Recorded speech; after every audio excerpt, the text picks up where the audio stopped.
What is up, y'all, and welcome back to Between the Flows. I'm actually very much in between the flows right now because I just finished a gnarly talk balance session here in this courtyard. Now, this courtyard, I call it my training grounds, especially when the weather is perfect. I do the flow of the weeks, I do my own free flows, and if I just want to follow along workout, I also do Flow Academy here, which is featured on the on-demand Animal Flow platform. It's also where I met our next guest, Sam. I actually met Sam in person in Costa Rica in 2023, but I truly met Sam here when we did a virtual jam link up. I want to say I met Sam around spring of 2023. It was one of those moments where we reached out to each other. We were working on our level 3 test out, and she goes, "Bro, let's do this together." And we jammed out, man. It was a really cool way to bond with Sam before meeting her in person. And before we dive into this beautiful conversation with Sam, be sure to check out my last episode with the creator of Animal Flow, Mike Fitch. We had such an engaging conversation where I learned how Animal Flow was created. And it's kind of cool to get the method to the madness on how this beautiful system has created over 30,000 instructors that is worldwide. So be sure to check that out if you haven't. Now, this courtyard is also my pocket of peace. I'll make a pot of coffee. I bring a cup out here. Either I sit in one of these chairs and meditate, or if the turf is not too wet, I'll sit on the floor and I'll meditate. And yeah, it's a pocket of peace, especially living in New York City. I'm always searching for ways to deregulate from the sensations on the outside. This also is the space I connected with Sam. We did a virtual jam. I flowed here, she flowed in Austria. It was really cool. The time difference didn't affect anything. So it was a beautiful way to connect with Sam in 2023 virtually. Then we met again at the Costa Rica mentorship in 2023, and we reconnected in Crete, Greece for the Animal Flow mentorship.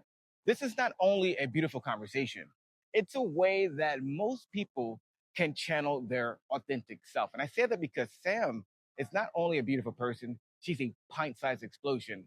Sam does not give a flying fuck what people think about her. And I think people should take that with them everywhere they go. I don't know if you can resonate with this, but there's a lot of people out there that want you to do what they want you to do, and you're not able to exude who you are. Sam talks about that, about her journey from Zimbabwe to living in Austria. But it's not just her conversation. I know many people that feel that way. They're constantly listening to their bosses, their partners, their friends. They're not living for themselves. This episode, what I want you to take away with is be yourself, they will adjust. Enjoy this beautiful conversation. Peace. Easy. Let me just put. Oh, you started. I needed to put some lip gloss. Go ahead. Let it rock. They know me for my lip gloss stories. Get the lip gloss.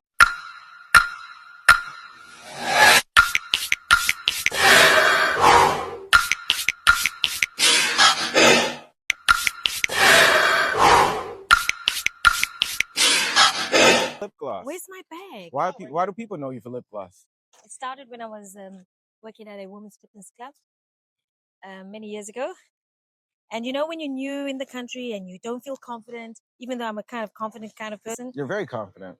No, I am. Yeah. I mean, yes, I am. But you know, there are moments where you feel a bit uncertain. Yeah, and yeah. You find your space and then settle down. Can I get mine too? Yeah, get yours. All right, cool. We're gonna can we put it on together? Yes, we're gonna All do right. it. Hold on, what's mine? Oh, Larry. All I right, love wait. Larry. Larry's so cool. Let's go. Nikki, it's my turn, girl. It is your turn. And actually, Nikki had a similar setup. We want to put some confidence into our lips. Into our lips, okay, so we can speak better. Okay. You go. Okay. Bottom first. Uh-huh. Mm-hmm. Oh, I feel good already. I feel great. Okay. Sam, thanks for just doing this with me. Yeah, it's a pleasure. I think we've had several encounters, more so online. Yeah. Thankfully, but unthankfully, the pandemic kind of forced us online. Yes. With that, how have you been able to, because you, in my opinion, you've been able to cultivate many friends from the virtual atmosphere, Mm-hmm. and then cultivate them into real life. So with the virtual space and creating friendships through the pandemic, how have you been able to keep so many close friendships here online? So I think many people know that I'm just so crazy. So it Well, started. are you? Wild. I don't think that at all. But it's actually what initially happened was I wanted to open up a class. I just started Animal Flow 2019. Okay. And there's this visionary wanting to open up an online class immediately. I didn't realize that I need to first build up my skills. However, you they were just say hungry. I was hungry. Yeah. They say you learn by teaching, right? And I was just like, 1000%. boom, boom, boom. I want to do this, and no one signed up. And then two people, Alison, if you hear this, your name's mentioned, and Patrick. These are kettlebell gurus and animal Those flowers. guys are the OGs right there. Exactly. They got online with me and said, Sam, why don't you offer it free to the Animal Flow community and see who joins? And that's how the seed of the Popsicle Squad was born. This is It full was from, circle. yeah, Popsicle Squad through a class that I wanted to teach. Ended up being the Popsicle Squad. It was international, guys. Yeah. And we just got together every Tuesday. That was meant to be my class. Every Tuesday, what was meant to be 1 hour, ended up being okay again. Let's just flow, and we would play games. We would just drill. We were hungry because we stuck indoors, Right. and we just discovered Animal Flow, and we were just like, oh, you know how it is when you feel addicted. Oh, yeah, this is very addicting. My thing is, how'd you get the time zone right to get everybody involved? That's the thing. So we found a balance, and it was 18:30 to 19. So 6:30 to 7. To 7. If you don't know military time, because a lot of us in the States don't use military time. Okay, so yeah. So we got the time zone sorted. Without a doubt, every Tuesday we were meeting. And it was just amazing because we started to really bond. We started to look forward and crave for that moment. I used to lock myself, ask my kids and my husband, I used to lock myself in that one room where I used to train. And I would say to my youngest, no, you can't come in. This is my time. I would pull the handle out because you could pull the handle out. And I stayed in there. I literally stayed in there, ate, dreamt, breathed Animal Flow in those days of COVID. And then when the bans were lifted and we could get back into the world, it was like everybody just disappeared, slowly disintegrated into their then worlds. And it was a bit weird, you know? Right.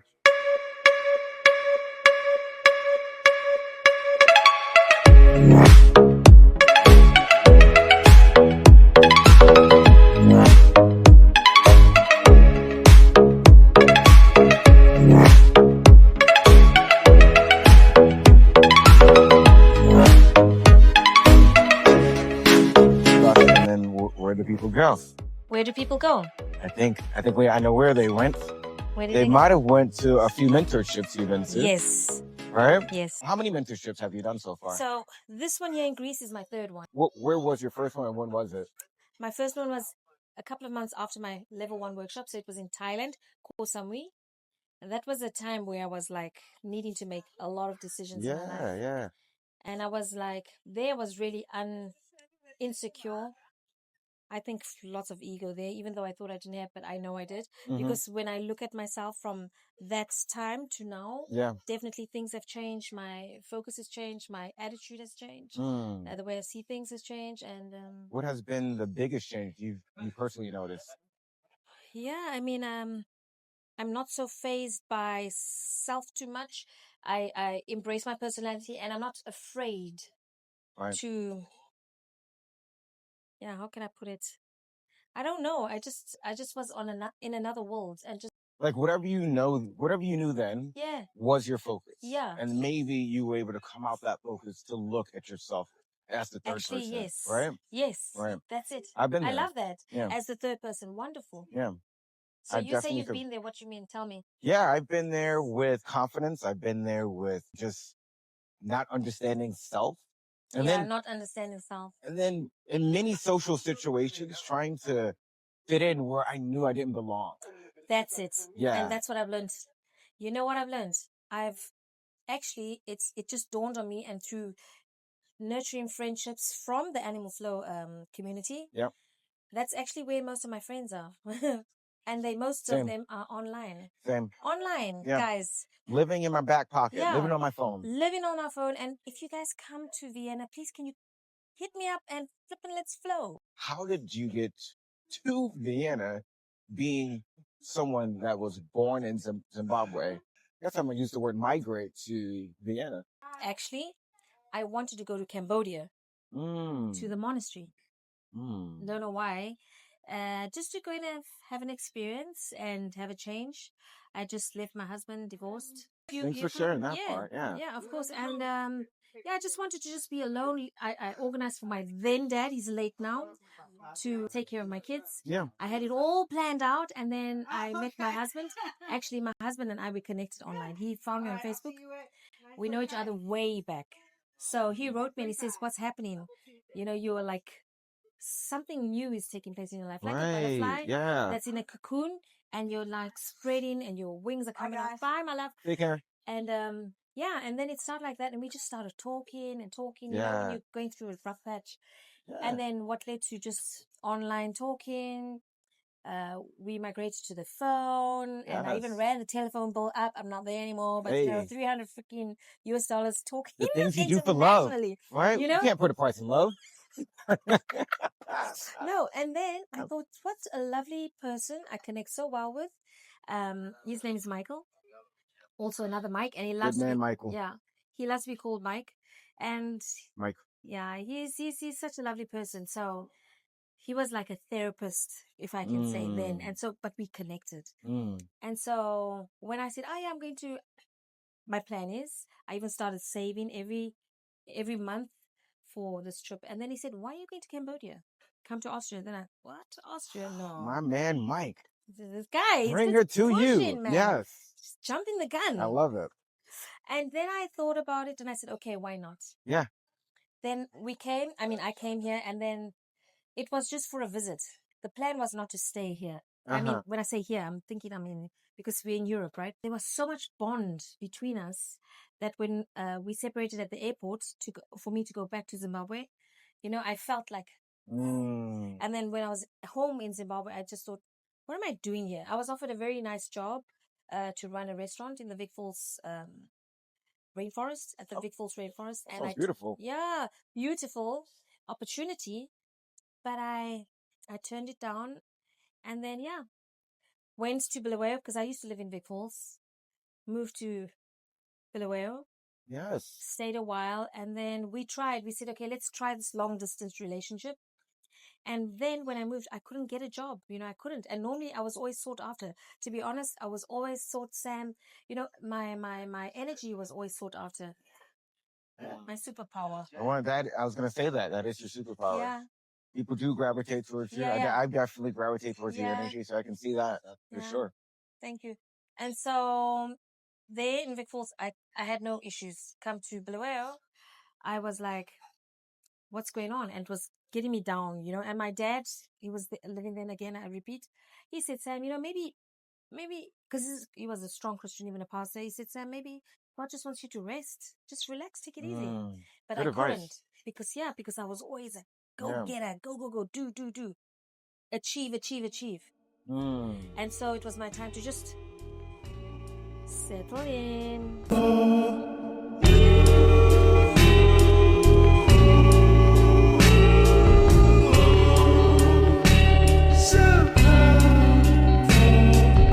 What I want to elaborate on is that personality trait that I feel like most people don't have from the start is that go-getting personality, that go-getter personality. Yeah, and I've got it so much that you've always been that way. Oh my God. Yeah. My mom, when I was a kid, apparently, according to my aunts, I couldn't keep still. She had to enroll me into an acrobatic school. She said, my daughter, she's just always on the go. Yeah. I need to get her into something. And so that's how I started with acrobatics. Wow. I was 9 years old when I started, and I loved it. I used to go on my toes like this and say, look what I can do. I can do ballet. I never watched ballet, but I loved just doing crazy things. You see me here, a grown big kidult, as Nikki likes to put it. I love Nikki's vibe. So from there, she just enrolled me into acro, and I loved it. I did so well. Continued. They wanted to train me to be a coach, but I, going through puberty, decided no. Right. Body has its own. Body took its own course. Yeah, and you have to allow people to just get out there and then explore and find. And anyway, I had gymnastics at the age of 13. Continued. I also, Mrs. Knott said to me, Sam, now that you're leaving school, you have to join the club. And we'd love you to continue because you really have great potential. Sam, the gymnastic coach. Yeah, I love gymnastics. Gymnastics, joining the gymnastic club, but being an acrobatic coach. Because there's two, sorry, not to confuse you. So I did acro, that was private. Okay. And then nebenbei, speaking German. Denise, if you hear this, Deutsch. Guten Morgen. That's what I got. Is that good morning? Schönen Tag. Am I saying Guten it? Morgen is good morning. Yeah, all right, good. Also. I've been practicing. That's all I've been practicing. I swear, I must be trailing all over the place. So, you know what? So I had acrobatics and I had gymnastics from school because we had a big gymnasium. I loved that so much. I used to be like a elastic band. You would never believe, like rotating around. 16, 17 years old, left to go to college. And then my acro teacher said, Sam, we want to send you to Namibia. And we want to go on a tour and we're going to train you to be a coach. And I said, no, I want to leave. I was so stupid. I was so stupid and probably influenced by puberty and nonsense. But I tell you what, it haunted me. And even gymnastics, because as an adult with kids, I craved, and this is where it comes to my journey with Animal Flow. Yes. Full circle. I craved acro and German. I regretted it so much why I didn't. Yeah. I was such an obedient child. Aren't we? I had to get a bit wild a little bit. I think as children we have to be obedient, whatever that is.